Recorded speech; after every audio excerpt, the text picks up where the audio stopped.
والسلام على أشرف الأنبياء والمرسلين نبينا محمد وعلى آله وصحبه أجمعين. اللهم انفعنا بما علمتنا وعلمنا ما ينفعنا. اللهم زدنا علما إنك أنت العليم الحكيم. اللهم اجعل هذه المحاضرة حجة لنا لا حجة علينا يا رب العالمين. أما بعد. This is our third class, inshallah, in the book for the purpose of knowledge. We reached the portion of Amr al-Khamis, the fifth portion of this book, Musara'at al-Salafi rahimahumullah ta'ala li'amal bil-ilm. The Salaf, when we say the Salaf, we're talking about the people of the past, starting from the Sahaba, the companions of the Prophet alayhi salatu wasalam, their students, and then the students that came after them. مما يبين هذا المقام حال السلف. And we're going to look here, we're going to learn how the Salaf, meaning the scholars of the past, from the companions and those who came after them, how did they act when it came to actions and their knowledge? How did they use them, or how did they implement them, etc.? In other words, if they do something, how did they act on the knowledge that they know? طيب. العجيب في المبادرة للأعمال والمسارعة إليها والمواظبة على فعلها والإتيان بها فورا. One of the things that we know about the companions, رضي الله تعالى عنهم, may Allah be pleased with them, and likewise the students of the companions, etc. Anytime they learned something from the religion of Islam, they would rush to implement it. Anything they hear from the Prophet ﷺ, they will rush to implement it. As we find the hadith ﷺ, يُبَادِرُونَ مُبَادَرَةً عَجِيبًا. And you find that they would quickly implement anything that they learned from the religion of Islam in hopes of gaining a reward from Allah subhanahu wa ta'ala. And so we're going to read some narrations to support that. And it's important to understand that the religion of Islam is predicated on knowledge. It's predicated on what? Knowledge. Our religion is not the type of religion where a person, if you feel a certain type of way, then we take religious verdicts on how we feel. Other religions are like that, but Islam is not like that. We have texts. We have Quran and Sunnah and an understanding of the Salaf of the Ummah. And when we say understanding of the Salaf, does anyone know what that means? When we say Salaf, the righteous or the companions that came before us. When we say that, the position of the Salaf, for example, how many people ever heard people say, that's not the minhaj of the Salaf, or they're not on the Sunnah, or they don't follow the minhaj, etc., etc. You heard this before. Did anyone ever stop to ask the question, what does that mean? When they say, you ever hear somebody say they're not on the Sunnah, or they're not on it? You ever hear someone say that? Right. You ever think to ask that person on what? You're not on what exactly? If they say the minhaj of the Salaf, or the way of the Salaf, what does that mean?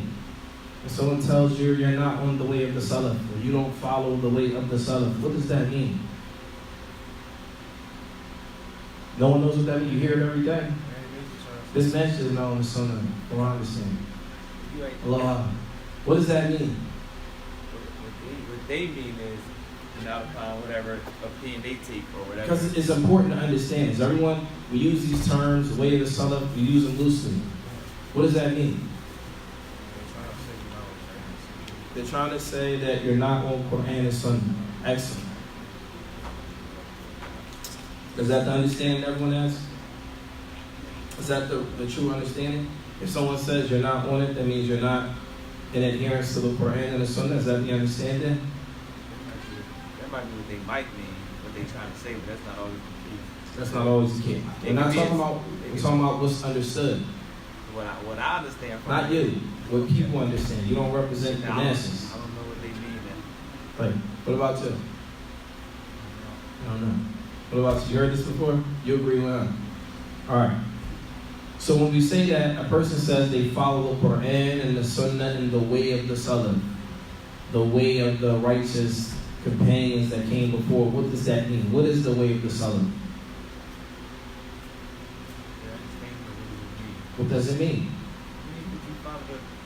You understand the Quran and Sunnah the way that the Sahaba and those who followed them understood. So he says you understand the Quran and the Sunnah the way the Sahaba understood the Quran and the Sunnah. Is that the correct answer? And those that came after him. Right, question. What if we find something from the Sahaba that they differed on? A group from the Sahaba, they believe this way, and a group from among the Sahaba, they believe that way. Are there any issues in the deen like that? Yeah. Like what?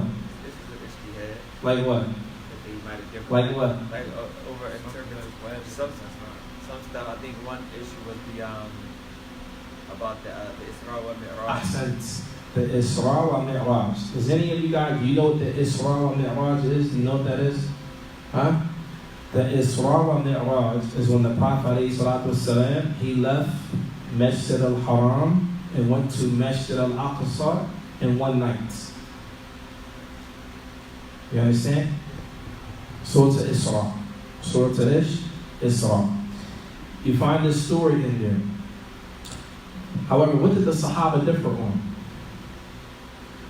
Was it about Did he do it, or was it a dream? Did he make the physical traveling, or was it a dream that he did? Huh? Someone differ on that. Like, question. If the companions differ on that, when we say we follow the way of the Salaf, what about when the companions differ? Is there a way of the Salaf as it relates to that? As it relates to what they differ on? Yeah. So when you say you follow the way of the Salaf, which way are we talking about here? Because it's rules. What rule is it? Those Question. That's just one issue. There are other issues where the companions differ. Right? When the companions of the Prophet ﷺ differed, and the issue comes up, you say you follow the way of the Salaf. Which way do you follow when they differ? If it's the issue of it. So then, what does it mean when you say you follow the way of the Salaf? and those things that they agree on, those things that they smile on. Ahsant. So then there's something to tie it in. The tie-in is when you say you follow the way of the Salaf, you follow the way of the Salaf in the affairs that there is a scholarly consensus on. What does that mean, consensus? Does anyone know? What's the consensus?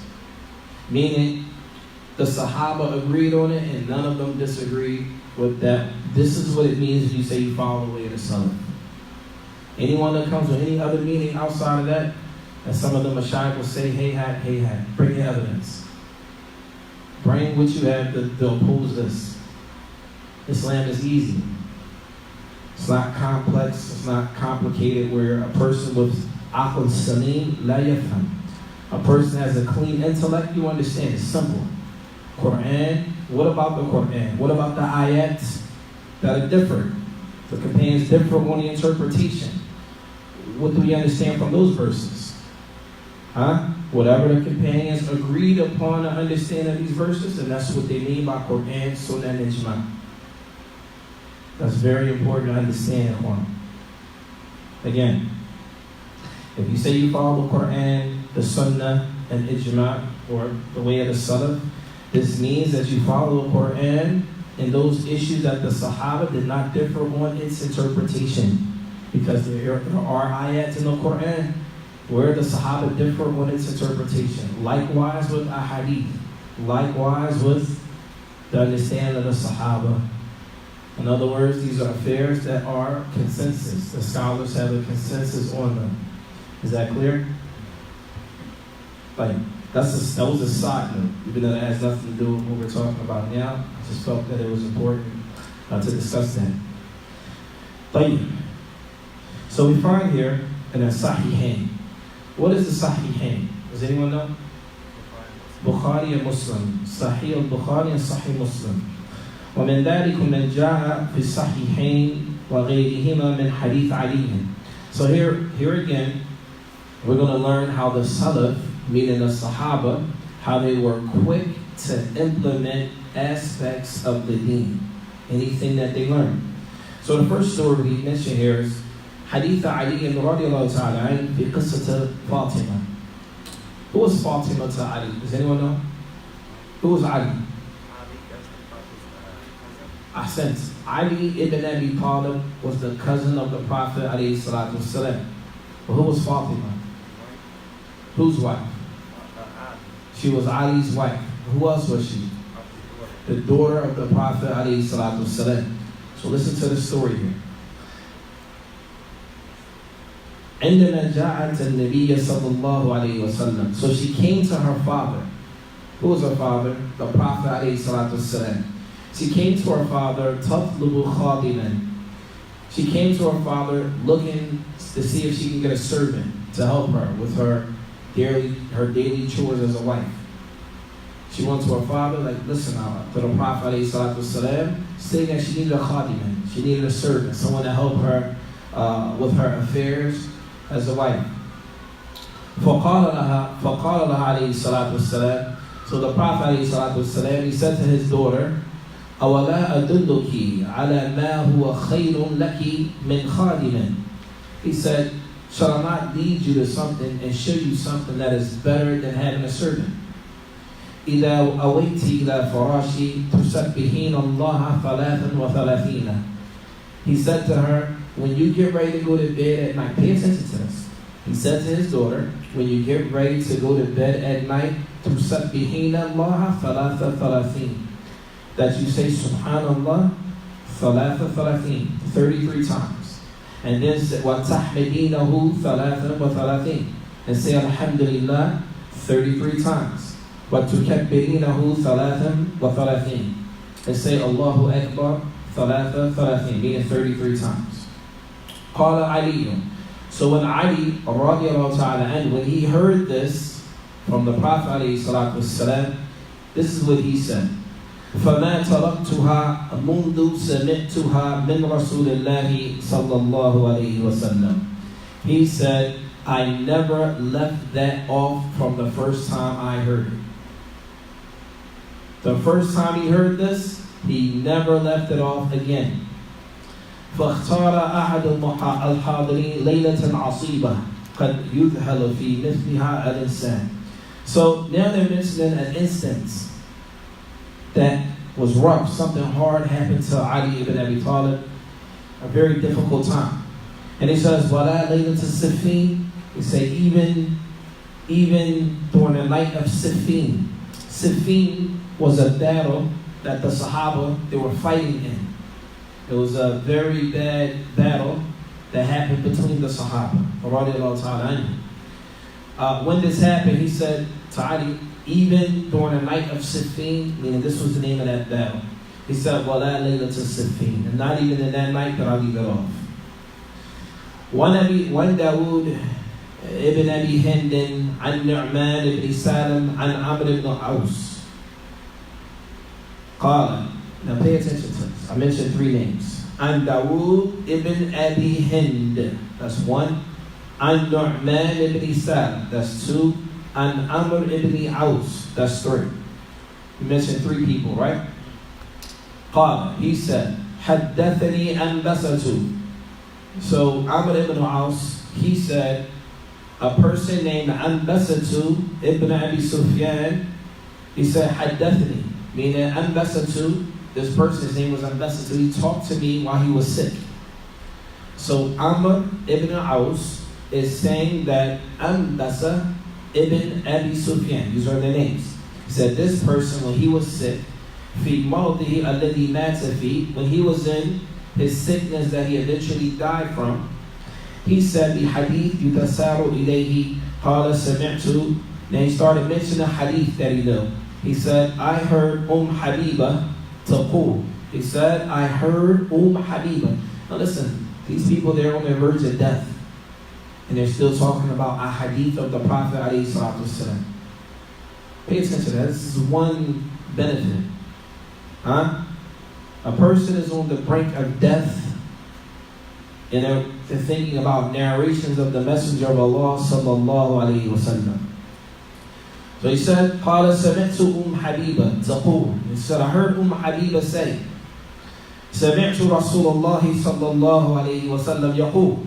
So I heard the Messenger of Allah sallallahu alayhi wa sallam say. Now listen to this. من صلى 12 ركعة في يوم وليلة بني له بهن بيت في الجنة. And Nabi alayhi, she said, I heard the Prophet alayhi salatu wasalam say, whoever prays 12 voluntary prayers in the day and the night, Allah subhanahu wa ta'ala will build for them a house in paradise. Will build for them a house in paradise. Before we continue about this hadith, does anyone know what the 12 sunnah prayers are? When do you pray them? Starting with Salat al-Dhuhr. Yes. Starting with Salat al-Dhuhr. Which one? I want you to count them out. Which ones? Just give me one. First we're going to start with Salat al-Dhuhr. One person at a time, Sheikh. Sheikh, go ahead. Huh? I said it. So right now we're going to start off with 6. It's 4 sunnah prayers before Salat al-Dhuhr and 2 after. How many do we have so far? 6. Right. What about Salat al-Asr? Is there any sunnah prayers after Asr? Is there any sunnah prayers before Asr? There's no sunnah prayers before Asr? There are. Are those sunnah prayers before Asr included in this hadith? No, they're not. Like, our brother's going to say today, Akhi, I read a hadith where the Prophet ﷺ prays sunnah prayers after Salat al-Asr. Has anyone ever heard this hadith? Yes. So we have a hadith, first of all, we also have a prohibition that there's no sunnah prayers after Salat al-Asr, correct? But then we also find a hadith of the Prophet ﷺ praying after Salat al-Asr. From that hadith. What's the fix? How do you connect it to? Huh? Anyone know? What's the reason? Some of the ulama mentioned that he missed his sunnahs from before, he made them up after Salat al-Asr, but there are no sunnah prayers legislated after Salat al-Asr. I've seen brothers in the masjid, they'll pray Salat al-Asr, then they'll get up and go pray sunnah prayers after Asr. And I spoke to a brother about that. He said, I read this in a hadith. I said, it's important to understand the understanding of the hadith before we implement the hadith. This is part of our deen. Have knowledge of something before we what? Put it into action. And this is the purpose of our class, inshallah ta'ala. Right. So right now we're at 6. 4 before Dhuhr and 2 after Dhuhr. Anything after Maghrib? Anything that has to do with Salatul Asr? No. Salatul Asr is not included in this hadith, right? Like, Mumtaz. Let's move on to Salatul Maghrib. 2 after Maghrib. So now, right now, we're up to how many? 8. Right. What's after Salatul Isha? 2. So now we're up to what? 10. And what's the next 2? Huh? 2 before Fajr. That equals what? 12. If a person is able to do these 12 voluntary prayers, you will get a free house built in Jannah. This is what the Messenger of Allah sallallahu alaihi wasallam, this is what he told us. Now listen to this. How many of us know this hadith? How many of us know this hadith? How many of you, this is the first time you ever heard this hadith? 2 people. Most people know this hadith. How many people pray 12 raka'ats every day knowing that they're going to get a house built in Jannah? This is what's understood by this class. The purpose of knowledge is implementation. And many of us fall victim to not implementing knowledge that we have. So now whoever didn't know, this knowledge is on you now as well. So now we're going to look and see, what did the Salaf do when they got this knowledge? Huh? قالت Habiba, she said, after she heard this hadith from the Prophet ﷺ, she said, فما تركتهن منذ سمعتهن من رسول الله صلى الله عليه وسلم. She said, I never left off praying those 12 raka'at from the very first time I heard this from the Prophet alayhi salatu wasalam. That's one person, right? Right? Right. Qala Anbasa. Anbasa was the person who heard this as well. He said, مَا تَرَكْتُهُنَّ. He heard this from Habiba. So Habiba, she came and told Anbasa to this hadith. Anbasa said, فَمَا تَرَكْتُهُنَّ مُنْذُ سَمِعْتُهُنَّ مِنْ Habiba. He said, I did not leave off praying these 12 raka'ats and ever since I heard this hadith from Habiba. قال عمرو ibn Aus. Amr ibn Aus, he said, ما تركتهن منذ سمعتهن من Anbasa. Amr said, I never left off praying these 12 raka'at from the first time I heard them from Anbasa. وقال النعمان ابن السالم, he said, ما تركتهن منذ سمعتهن من عمرو بن عوس. رواه مسلم. And Nu'man, he said, I never left off those 12 rak'ats from the first time I heard them from Amr ibn Aus. And this hadith, you can find it in Sahih al-Bukhari. This is just a small piece of how the Salaf, when they heard knowledge, something that will help better them, then they will put it into action immediately, without delay. فهذه همة عالية جدا في مسارعة ومواظبة معا. This also shows that the scholars of the past were quick and diligent about implementing anything that will help them get closer to Allah subhanahu wa ta'ala. And we have another example.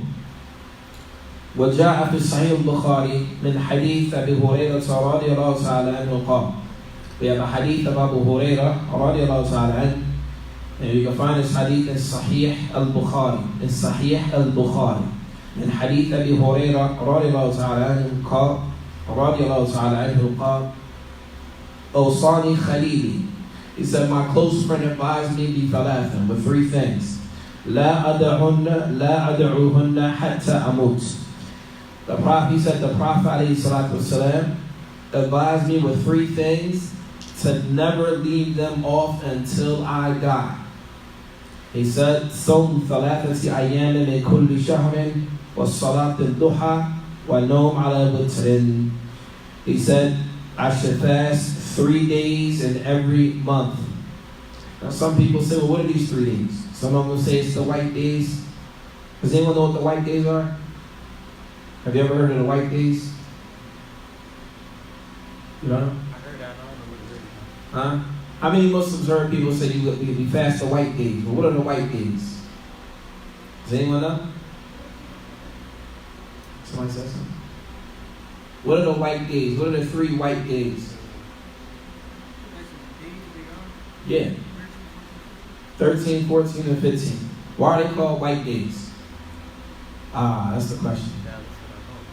Why are they called the white days? This is important. A lot of times we can talk about messages and when you can pray, you can't pray, and all this nonsense stuff. This is our deen. This stuff right here is real stuff. This is real tangible stuff that you can implement when you go home and put it in your life. This is what we teach here. Tangible information that's real. You can read this hadith. Let's put this hadith into action. Let's get closer to Allah. Let's help our lives. Let's not waste people's times. Our brother, mashallah, may Allah reward him. He just started a class the other day. It's called Stop Wasting Time. And believe it or not, in this city we wasted a lot of time. We wasted lives and years of nonsense and foolishness. So, what are the white days? Why do they call them the white days? They call them the white days because it's a full moon. There's a full moon on the 13th, the 14th, and the 15th. So what month are we in right now? Every month, the 13th, the 14th, and the 15th are white days. It's sooner to fast those days if you can. But these are not the days we're talking about here. They're just saying 3 days in every month. Don't pull up your camera and cheat. Don't cheat. What month are we in? Quick draw McGraw, I saw you, man. Huh? What month are we in? This is July, right? Yeah, July. Oh, you don't know what month? I'm asking you what month, and nobody knows what month. What month are we in? July. So that means we passed the 13th, the 14th, and the 15th of July, right? No. Huh? No. No. What month then? On the lunar calendar. On the lunar calendar. How many Muslims know the lunar calendar? Is it important to know the lunar calendar? Without a doubt. Does anybody here know the lunar calendar? Nope. No. But you know masjid you can't pray in, don't you? You ain't supposed to be here. The lunar calendar. What month are we in? Magic. Huh? Magic. Yes, we're in the month of July, but in Islamic lunar calendar, what month are we in? This is the month of Dhul Qa'dah, or some of them say Dhul Qa'dah, right? This is the month, this is the 11th month of the Islamic calendar year, all right? So, when they say fast the white days, they're talking about the 13th, the 14th, and the 15th of the Islamic calendar. What month comes after Dhul Hijjah? What month comes after Dhul Qa'dah? I just gave it to you. Huh? Dhul Hijjah. Dhul Hijjah is what month? The first month? The 12th month. The last month of the year. What year are we in? Muslims, what year are we in? 1440. Huh? 1440. 1440? Are you asking me? I'm telling you. You tell me. That's what I like. Tell me. Don't ask me. Huh? 1440. All right. What's the first month of the Islamic calendar year? No, not January. Somebody said what? Muharram? Ahsant. Muharram. She cheating, huh? She said no. Play it. So the first month is Muharram. We're not going to go through all the months. I won't put everybody on the spot. But the reality of it, these are things that are important. Just like we have a hadith where the Prophet ﷺ, he says, وَأْمُرْهُمْ بِالصَّلَاةِ لِي سَبْعٍ. And Nabi ﷺ, he said, command your children to pray at when? 7. Are they talking about 7? My daughter was born January 1st, 2000. No. What are they talking about? Huh? The lunar calendar. So, Muslims, it's very important to understand your children's birthdays according to the lunar calendar, especially when it comes to Islamic rulings. This here is important. Not somebody wasting your time about other people. So likewise with people when they count, like the periods and stuff. Iddah periods, all of that. All of that. But when we're talking about Iddah periods, and Iddah periods is based on menstrual cycles. But if she doesn't, then it goes by months. So let's say they're going by months. So you start about January, February, March. Huh? That's why it's important. It's very, very important. As Muslims, it's very important to be in tune with the Islamic calendar. But back to the hadith. Abu Hurairah, he was advised to fast 3 days in every month. I just mentioned the white days because these are also days you can fast. But you don't have to fast the white days. You can fast 3 days in every month. What's Salatul Duha? Does anyone know what Salatul Duha is? Have you ever heard of Salatul Duha? Yes. Anyone else? You heard of Salatul Duha? No. No. Someone explain to us what Salatul Duha is. Yalla. What is Salatul Duha? You can't explain it. All right, well, just give me the time. We're not getting into an explanation of it. It's like it's after Fajr, but before Dhuhr. It's like after Fajr, before Dhuhr. Yeah, it's like So when you say after Fajr, you mean after you pray Fajr? no, it's like after the sun's already risen. After the sun has already risen. Is it risen after the sun? Who's a grammarian here? Correct me some grammar. The sun has risen. Yes, all right. After the sun. Your thing's a teacher, don't get corrected on it, man. Has risen. Sahih? Alhamdulillah. So after the sun has risen, huh? Up until when? Up until when? Up until Dhuhr? La. right before Dhuhr. Right before Salatul Dhuhr, there is a time that is prohibited to pray. So it's right before that time. The best time to pray Salatul Dhuhr is before the time of prohibition.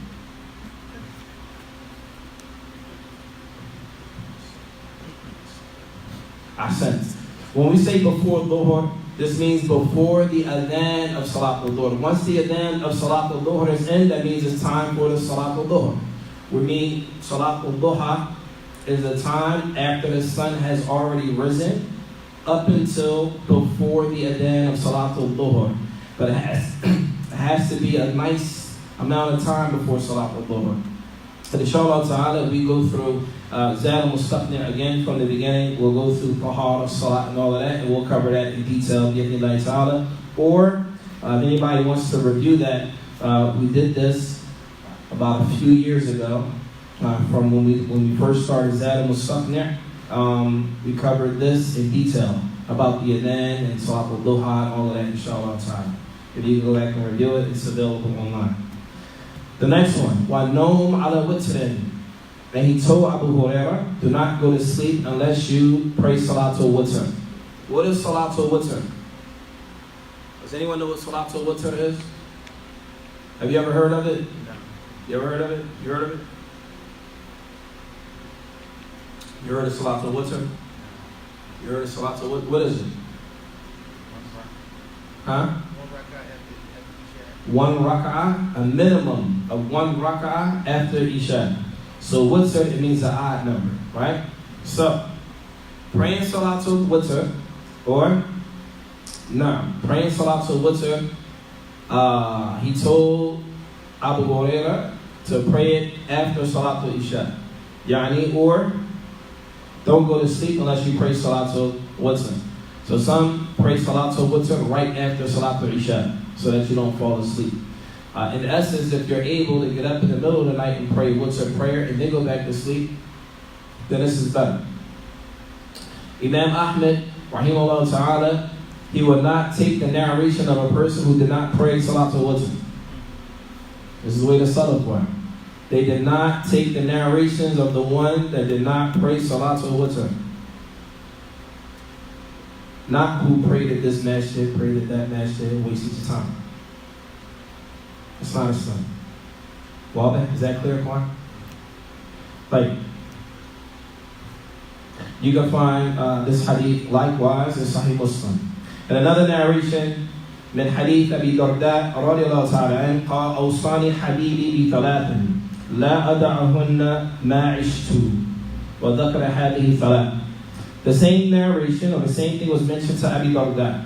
Abi Darda, rahimahullah ta'ala, or radiallahu ta'ala, he said, Awsani Habibi. So the first one, Abu Hurairah, he said, I was advised by my close friend. Abu Darda said, I was advised by my love, the one that I love, meaning the Prophet ﷺ, with three things. And he said, I will never leave them off until I die. Those three things that he advised. What are those three things again? Not necessarily the white days, it was 3 days. I just mentioned the white days. Fast 3 days every month. What else? Salatul Duha. And the Witr prayer. Ahsant. Another example. We have another example from one of the small young companions of the Prophet ﷺ. His name is Umar ibn Abi Salama رضي الله تعالى عنه. قال كنت غلاما في حجر النبي وحجر رسول الله صلى الله عليه وسلم وكانت يدي تطيش في الصحفة. He said, I was young, growing up in the house of the Prophet ﷺ. His father died, and so the Prophet ﷺ married his mother, right? His father died and the Prophet ﷺ married his mother. And he said that I was in the house of the Prophet ﷺ, and when I would eat, my hand would be all over the plate. When I eat, my hand would be all over the plate. فَقَالَ لِي. So the Prophet ﷺ, he said to me, يَا غُلَامْ سَمِّ اللَّهَ وَكُلْ بِيَمِينِكَ وَكُلْ مِمَّا يَلِيكَ.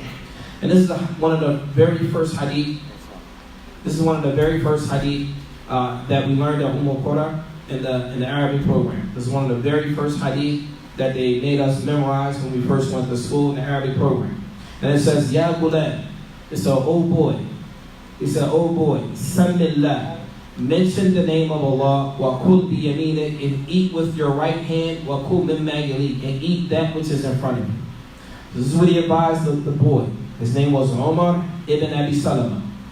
He said to him, listen boy, Samillah, mention the name of Allah, wa kul bi yaminik, eat with your right hand, wa kul mimma yalik, and eat that which is in front of you. And as the ulama mentioned, especially if the foods are of different types, or the same, if it's the same food, eat that which is in front of you. This hadith, you can find in Sahih Bukhari and Sahih Muslim. He said, فَمَا زَلْتُ تِلْكَ دِعْمَتِي بُعْ. He said, I never left that off. His whole entire life, he always implemented that advice. Now notice, when you say something to young people, your children in particular, you have to tell them the same thing over and over and over and over and over. The same thing. Over, it's almost like you think there's something wrong with me. Maybe my English is not clear. Maybe I'm not speaking the same. We're not connected. I said, don't do this. Don't do this. Don't do this. And so the Shaykh, may Allah have mercy on him, may Allah preserve him, he said that notice how the Sahaba, when the Prophet ﷺ mentioned this to this young man, he never left it off again. He never, no one ever had to tell him this again about how to eat his food.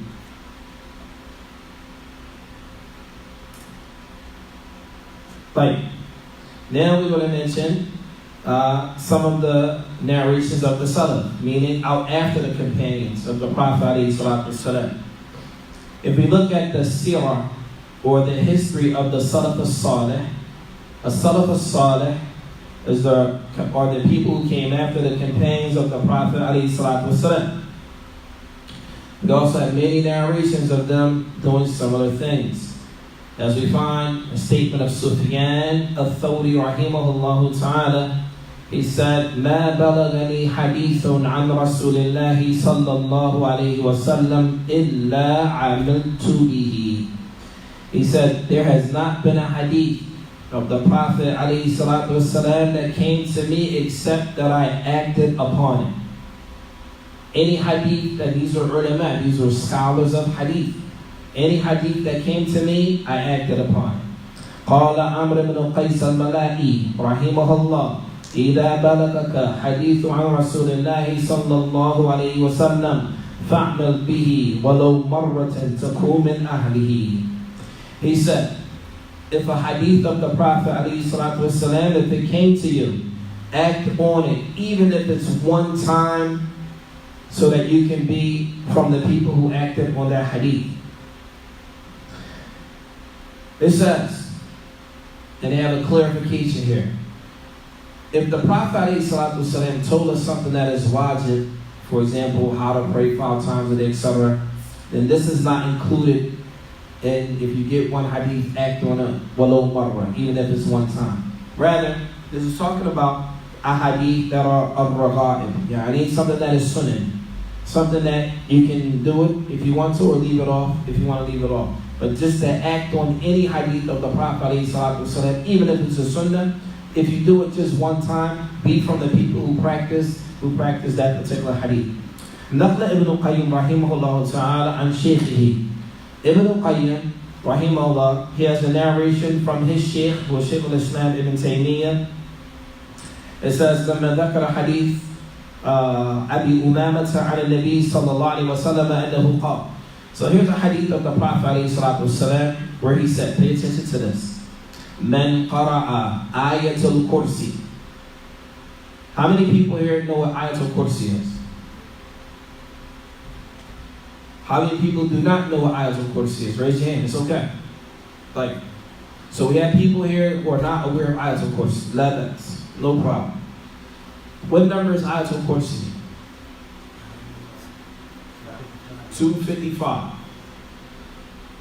In Surah Al-Baqarah, verse 255, there's a verse there called Ayatul Kursi. It's a very, very, very important verse in the Quran, one in which every Muslim should memorize. Obviously, you should memorize that after you properly memorize Surah Al-Fatiha, the essentials, which you need to know in order to pray every day. So, he said, Man qara'a ayatul kursi. So the Prophet ﷺ, he said, whoever reads ayatul kursi, dubura kulli salatin, at the end of every salat. Pay attention to how important ayatul kursi is. And these are what you call layups. It's a layup. It's easy. It's not difficult. It's a layup. Praying the 12 rak'at, the 12 these are all layups. Easy buckets. Easy. You don't gotta be Steph Curry work on the threes. These are all easy buckets. Right? 12 rak'ats. Saying it says, Man qara'a ayatul kursi, dubra kulli salatin, lam yakun baynahu wa bayna al-jannati illa an yamut. And Nabi alayhi salatu wasalam, he said, whoever reads, he didn't even say memorize. Whoever reads, R-E-A-D-S, reads. Whoever reads ayatul kursi, dubra kulli salatin, at the end of every prayer, lam yakun baynahu wa bayna jannati illa an yamut. Whoever recites ayatul kursi at the end of every salah, the only thing that is preventing that person from entering into paradise is death. Think about that, brothers and sisters, and understand. This is a layup.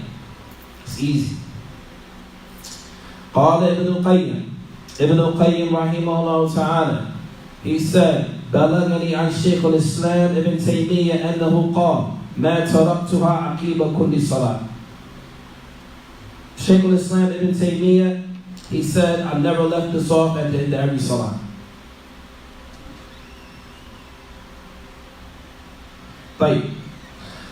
وجاء عن إمام أحمد رحمه الله تعالى أنه قال ما كتبت حديثا وقد كتب ومعروف حجمه. So Imam Ahmad ibn Hanbal rahimahullah ta'ala, it was said that he memorized over 500,000 hadith. Sahih ya Shaykh? 500,000 taqriban? Like, khamsa mi'a alf. Some of them say he memorized over 500,000 hadith. And Allah knows best. 500,000 hadith. Ma'ruf hajmihi. If anyone here has ever seen the Musnad of Imam Ahmad, Shaykh, in the Musnad of Imam Ahmad? في كله. So the Shaykh, he has the Musnad of Imam Ahmad. His book, his compilation of ahadith. How many volumes is it? Not the Naqis, if it's complete. About 40 volumes. Right? The Musnad of Imam Ahmad is about 40 volumes. 40 big books. 40. Right?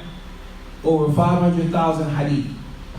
Imam Ahmad said, وَكَفْرَةَ حَدِيث أَحَدِيث الَّتِي فِي قَالَ مَا كَتَبْتُ حَدِيثًا. He said, I did not write down a hadith إِلَّا عَمِلْتُ بِهِ, except that I acted on that hadith. حتى إنني سمعت أن النبي صلى الله عليه وسلم احتجم وأعطى الحاجم دينارا فاحتجمت وأعطيت الحاجم دينارا. He said, there wasn't a hadith of the Prophet ﷺ that I recorded or wrote down except that I acted on it. Even to the point, he said, إِنَّنِي سَمِعْتُ, I heard that the Prophet ﷺ ihtajama. Ihtajama means he went and he got a hijama. Does anyone know what a hijama is? When they split the back of your head with the cup and suck the blood out. This is called the hijama. This is sunnah. This is called the hijama. He said that the Prophet ﷺ ihtajama wa a'ta hajim dinar. He said that the Messenger of Allah sallallahu alaihi wasallam, he got a hijama. Once he got the hijama, he paid the one who gave him the hijama a dinar. He paid him what? A dinar. So Imam Ahmad said, he said, I went and I got a hijama and I paid the one that gave me a hijama. How much did he pay him? A dinar. just because he wanted to implement that which the Prophet ﷺ did. It says, فَهَذِهِ طَرِيقَةُ السَّلَفِ. This is the way of the Salaf in general. And this is the way of the Salaf as it relates to them being diligent in following the way of our Prophet ﷺ with knowledge and action. The way of the Salaf was not to talk a lot and not do anything. Was not to belittle other Muslims, make yourself look like you're at the top of the world, and belittle every other place that doesn't agree with you. This is not the way of the Salaf. This was not the way of the Salaf. This was not the way the Prophet ﷺ taught his companions. It was not the way the companions taught the students of them. It was not the way the students of them taught the students of them, etc. Right, we're going to stop with that, inshallah ta'ala. Open up the floor for some questions.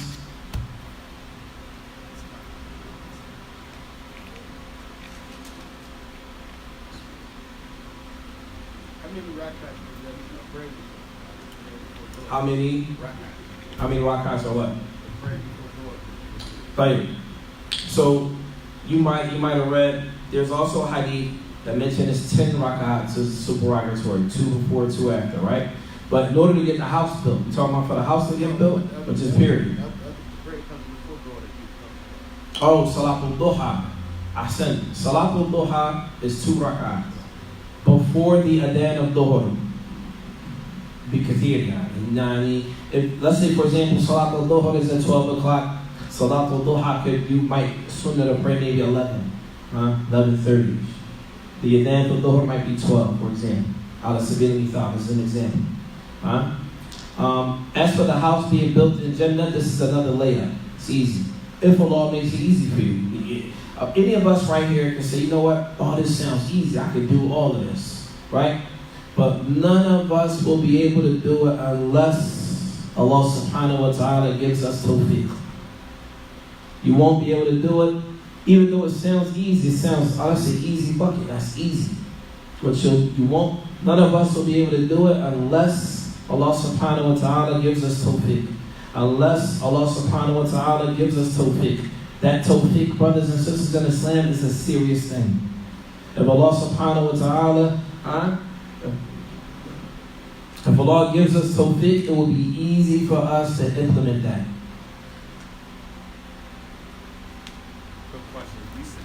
What was the full name of what you said is Ambassador? Ambassador. The full name?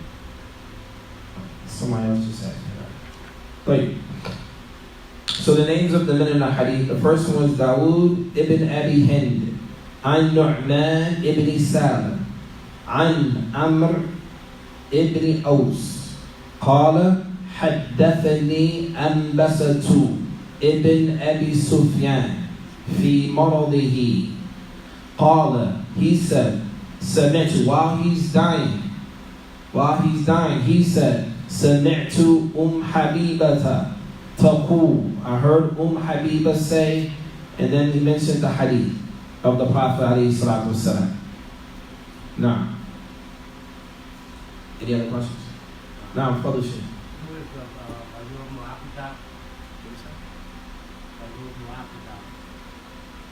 What? I'm sorry.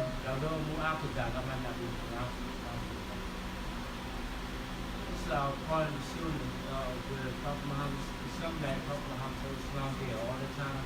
We have another one. The Mu'awwadah thing? He said something about The Mu'awwadah? Sunnah Mu'akkadah. So Sunnah Mu'akkadah are sunnah that he did not leave off. Yeah, it's another one that like sometimes it's two names. So you have Sunnah Mu'akkadah are sunnah that were never left off by the Prophet ﷺ. He's saying it's another category. I don't know the other category. I'm not. What's the other category? He can go anywhere. So by you mentioned Sunnah Mu'akkadah, you can go anywhere with that.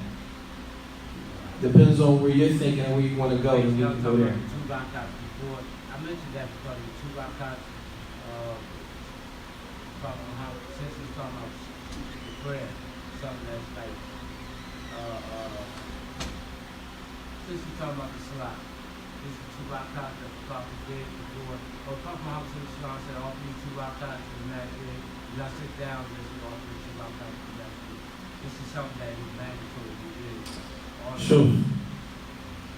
It look like you're mixing issues, huh? You're talking about Tahiyatul Masjid. When you come into the masjid and you offer 2 rak'at prior to sitting down. So what's the question? Is it obligatory? Some say it is, some say it isn't. It's khilaf. It's khilaf. We do have narration of the Prophet ﷺ when he was on the minbar and the man came in and he sit down, he told him to stand up and pray. Right? But there are other instances where, for example, if a person came into the masjid after Salat al-Asr, this is not the time to pray. So this could be a reason why a person might not pray those particular sunnah. Allahu a'lam. Nah. The hadith, right? The hadith is maybe the Okay. The hadith that says, whomever Allah subhanahu wa ta'ala was good for, he gives him fifth of the deen, There you right? go. Some people understand that to mean, according to themselves, if I don't understand the religion, it must mean that Allah doesn't want good for me. So what's the understanding of the hadith? Some of the ulama mention that. It says, "Man lam yuwaffiq." Hadith of the Prophet alayhi salatu wasalam, "Man yuridillahu bihi khayran yufaqihu fid din." That whoever Allah subhanahu wa ta'ala wants good for, He will grant some understanding of the religion. Looking at this hadith, just because a person may have knowledge, but that knowledge is not connected to actions, then he doesn't fit into that category in this hadith. Does that make sense? Man yuridillahu bihi khayran yufaqihu fid din. Whoever Allah wants good for, He will grant him understanding in the religion. Does this understanding necessitate that that person becomes a scholar, student of knowledge? Or can that understanding be a lay person that just knows how to worship Allah, that does not associate partners with Allah, and that's the understanding? These are many ways to look at it. A person can have fiqh of the deen from the aspect that they know the 5 pillars of Islam and they understand that the way they're supposed to understand it. And they can show someone else. And they understand that. That may be the fiqh of the deen that person has. Right? Allah subhanahu wa ta'ala has every last person on different levels. Allah Jalla wa ala says in the Quran, يَرْفَعِ اللَّهُ الَّذِينَ آمَنُوا مِنْكُمْ وَالَّذِينَ أُوتُوا الْعِلْمَ دَرَجَاتٍ. Allah Jalla wa ala says He raises the people to different levels based on the knowledge that they have. Does that necessitate that every last one of us, when Allah says, when the Prophet ﷺ says, مَنْ يُرِدِ اللَّهُ بِهِ خَيْرًا يُفَقِّهُ فِي الدِّينِ, that whoever Allah wants good for, He will grant him understanding of religion, meaning he will be a high-level scholar? No, it's not necessary. But let's say, as some of the ulama mentioned, if Allah does not want good for a person, then He will not grant some understanding of the religion. I've heard some of the ulama mention that. For example, a person may not be a scholar. Perhaps a person has been Muslim for a long time and they don't understand anything. They're still in the streets. They're still acting like non-Muslims. Perhaps Allah does not want good for that person. Allahu Akbar. These are many different ways to look at it. Many different ways. But to say it's clear-cut this and clear-cut that, stop. It's difficult. Now, any other questions? No, public. Up until before Salatul Fajr. Now, so he said, what is the time frame for Salatul Witr? Salatul Witr is from after Salatul Isha up until before Salatul Fajr. Before Salatul Fajr. Like, what if you combine Maghrib and Isha? You're traveling. What if you pray Isha in a time of Maghrib? And that, as long as you pray Salatul Isha, even if it's in a time of Maghrib, then you can pray Salatul Witr. You can pray Salatul Witr. Now, yes. Purposely continuously just every day, just straight out don't pray. If you don't pray. Period. So we find the Prophet ﷺ mentioned in authentic hadith, Al-ahd baynana wa baynahum as-salat, faman tarakaha faqad kafara. When Nabi alayhi salatu wasalam, he said the covenant between us and them, meaning the believers and the non-believers, is a salat. And whoever leaves off the salat, faqad kafara, then they have disbelieved. Some of the ulama take two different positions as it relates to this. If a person leaves off the salat intentionally, they don't want to pray, they refuse to pray, they say this is kufrun mukhrij min al-millah. This is disbelief, and it will take a person outside of the folds of Islam. And some of them say if a person leaves off the salat tahawunan, meaning they're lazy, they're just lazy, etc., they say that this doesn't take them outside of Islam to the end of it. As it relates to the salat, as we find another narration, the Prophet ﷺ, he said, أَوْلَ مَا يُسْأَلُ عَنْهُ الْعَبْدُ يَوْمَ الْقِيَامَةِ الصَّلَاةِ. The first thing a slave will be asked about on the Day of Judgment is their prayer. And I don't know any Muslim that should feel comfortable with their religion if you leave something off. And if you leave this off, it's not a sunnah, but if you leave off the salat, then it's a possibility that some may not consider you Muslim. I don't know anybody in here who wants to die and you have people around you questioning whether or not you are Muslim. That's a serious problem. Nasallahu salam wa afiyah. There were times when Muslims die and they say, man, he wasn't deening like that. He didn't even pray. So now, you're getting, well, how do you know he didn't pray? Because now you're trying to make excuses for the brother. How do you know he didn't pray? The sister wore nail polish all the time. And it was before, I never saw a person cover. I never saw him in the masjid. I never saw this. I never saw him do it. The salat came in, and I was with him the whole time, and I stopped to pray and he waited in the car. I said, well, maybe he didn't know. Maybe he wanted to wait till he got home. He's still trying to come up with excuses. But that's a very, very dangerous thing for any of us to get into the habit of, if you see a Muslim struggling with their religion, to say, okay, this person's not Muslim because he didn't pray. It's not your job. It's not your job to kaffir nas. It's not your job to say this person is not a Muslim. That person is, he's not, she's not a Muslim. That's not your shuggle. Just like it's not your job to go around saying these Muslims are innovators. Don't go pray at this masjid. Don't go pray at that masjid. Don't do this and don't do that. This is Allah subhanahu wa ta'ala ma kalafaka bidhalik. Allah did not give you that responsibility. Allah did not give you the responsibility of labeling Muslims non-Muslims, labeling Muslims deviants. We have Muslims in this city. They go around, they say, this brother, he's off it, he's not on the sunnah. And this same brother that said that probably can't even recite Al-Fatiha. Probably can't even recite Al-Fatiha. Yet alone the Al-Fatiha to tashahhud in the salat. Never learned it. But he's on the sunnah. What sunnah you following, brother? What sunnah is that? It's not even funny. It's not funny. This is what happens when people waste your time. How do you go to a masjid for 5 years and no one taught you the tashahhud? Heck y'all doing? Playing. In the meantime, people dying. We praying janazas every day. Every day we praying janazas over brothers and sisters. Every day. Wasting people's times. Some of us get paid to waste time. You get paid to waste people's time. You wonder who's paying you. That's another problem. Who's paying you to waste people's time? Waste Muslims' times. Anyway, any other questions? No, fuck. What about, because a lot of people say that they don't want to offer the stock because of intoxication. How do you feel with that? Because they say because of intoxication, they grant Sure. you accept it. If a Muslim, there's a narration where the Prophet ﷺ, he said that if a Muslim is intoxicated, drunk, etc., that you should not come to salat, or meaning that your salat will not be accepted from mudda to arba'in yawm. Okay, Maqal sallallahu alayhi wa sallam. 40 days, the salat won't be accepted. Does that mean now that you got 40 days to sit on the couch? La, the obligation is still there. This is something else, because I heard people say that, well, I was getting high, so I got 40 days, I'm going to just sit it out for the 40. No, you don't get to sit it out. You sit it out for 40 days. Some of the ulama might say you're not Muslim anymore. It's that serious, brother. It's that serious.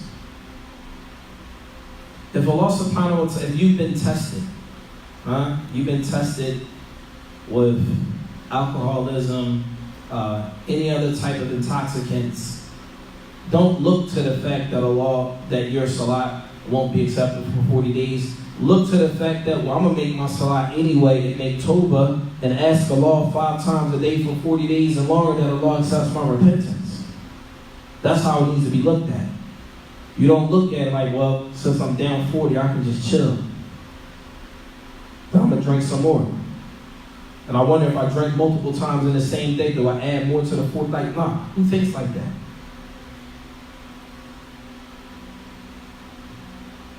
Any other questions, Ja'afar? طيب. سبحانك اللهم وبحمدك أشهد أن لا إله إلا أنت أستغفرك وأتوب إليك. السلام عليكم ورحمة الله وبركاته.